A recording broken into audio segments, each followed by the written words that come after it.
how do we do this, right? So how we do this is, you know, is I have like a system of the 3 steps to developing our empowering mindset, right? Our empowering beliefs. Everything comes down to our beliefs and how we think about this process, right? If we think we can't do it, then we can't. If we think we can, then we'll find every fucking way we can until we can, right? So that was my faith. That's what I always had, and I didn't realize it, but I always had that faith. You can call it faith, you can call it belief. Faith is that, you know, you have that strong, um, you know, without, like, regardless of anything, you know, you can overcome it, right? You know you can get somewhere. A belief, on the other hand, is can you can call it either one, but a belief is an absolute fucking certainty that this is going to happen, that this is a must, that this is that, you know, this reinforces your purpose, right?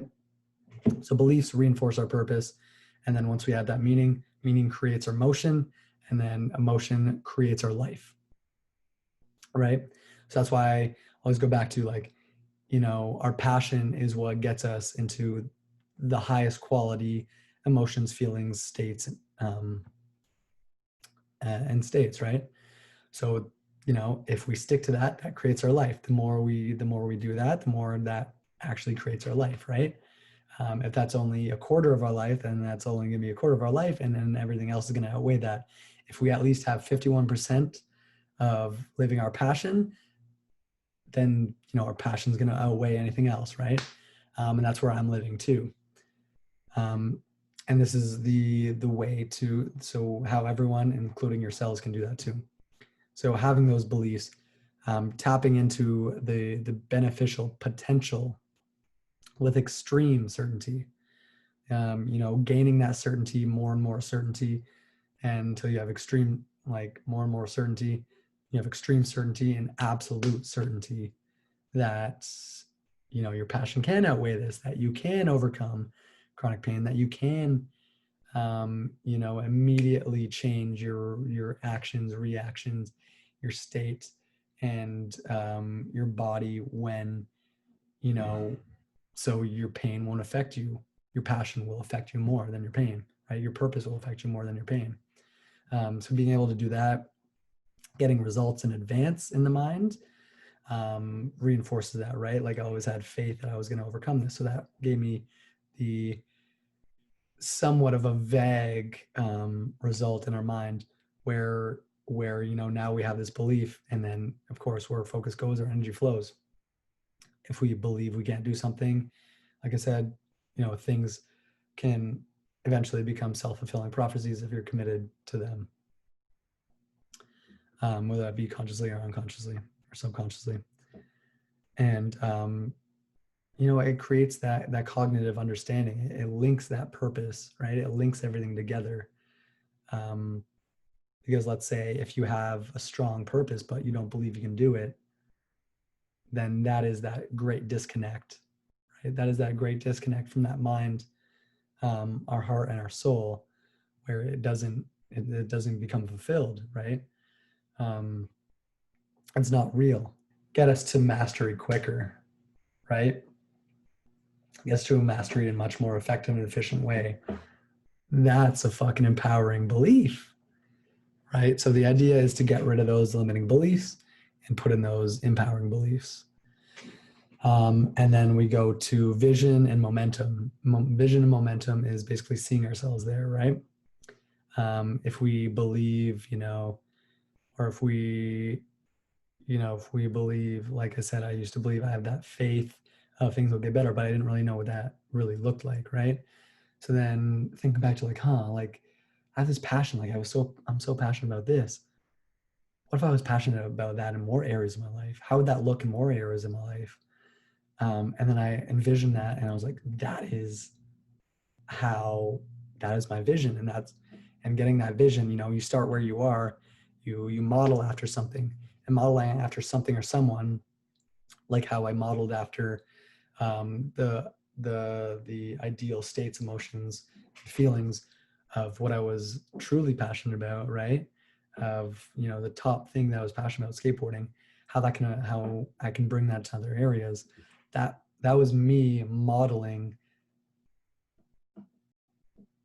That was me modeling the passion in other lives to bring passion.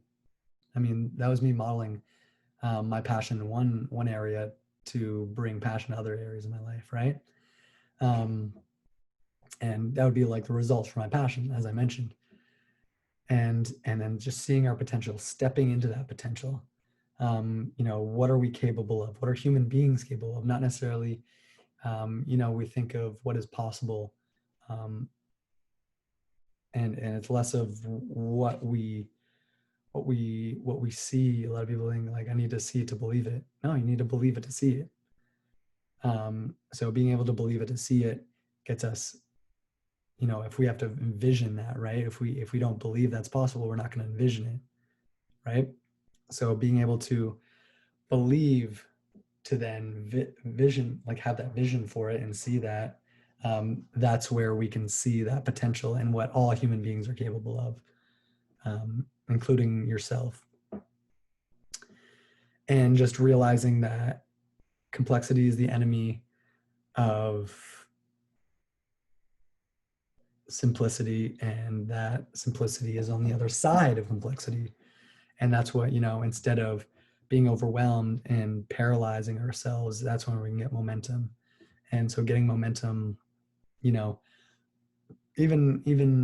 like with storytelling and how that relates to our vision, we it's powerful when we can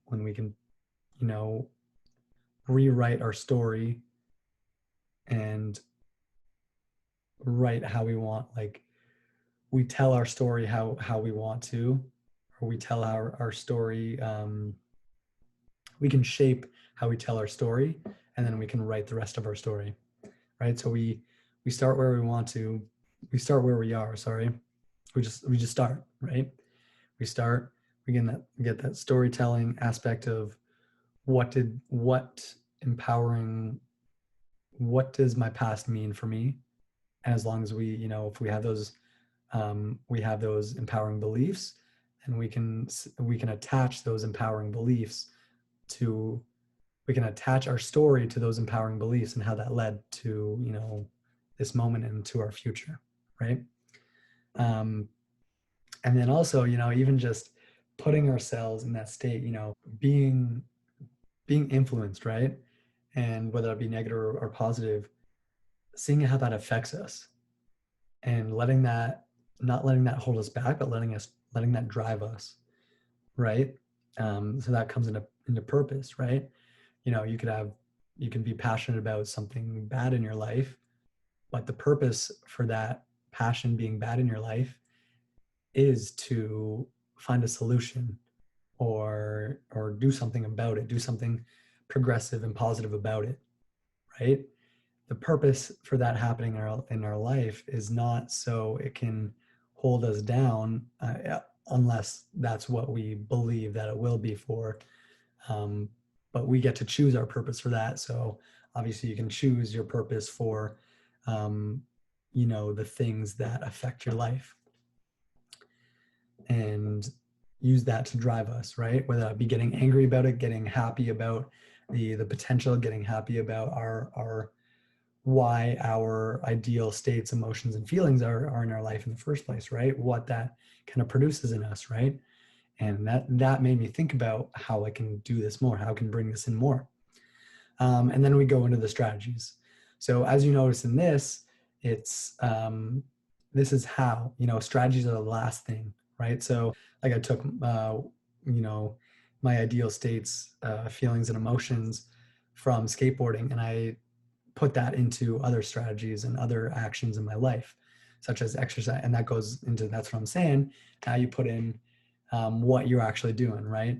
So this all influences. So then you put in your exercise, then you apply that to your exercise, how you think about your exercise, and you apply that to how you think about your nutrition, and you think about that to like your meditation, your stretching and yoga, your cold showers, your sleep, your all that kind of stuff. And this makes it, and this is exactly what this is about, is making it the process so much easier. So we think of it as less difficult, right? And when challenges do come up, it's just easier for us to be able to deal with that in a constructive way. So being able to do that in a more constructive, playful, exciting way, and just being able to do that in a more effective and upward trajectory instead of all over the place way, is being able to get that locked in, and being able to pick and choose, right? We're able to choose instead of sticking to this thing. It's very, when it's very strict, you'd be like, all right, you're on a strict diet, right? And you don't, on a strict diet, don't want to have cake, blah, blah, blah, I don't want to have dessert, if you don't have a reason for doing that, if you don't, you're always going to still have that, I love cake, I love this, I love that. That's not going to essentially work, because you're going to overwhelm yourself with that. It's going to be too difficult for you. It's going to be too difficult for your body and mind to align with that strategy, right? Or with that belief or whatever, like that purpose, right? So being able to think about our beliefs, our vision for our lives, how we see ourselves, and then that initial momentum to be able to put that into place in our strategies and our action, and taking massive action in that. Effective execution. Like I said, this is how we are able to, when we take action, we don't take necessarily the wrong action. When we take action, we take more good action than bad action. That's what I mean when I say effective execution and intelligent action. And putting that into our exercise, meditation, yoga, nutrition, cold showers, and whatever that may be, that's how we can get the most out of that.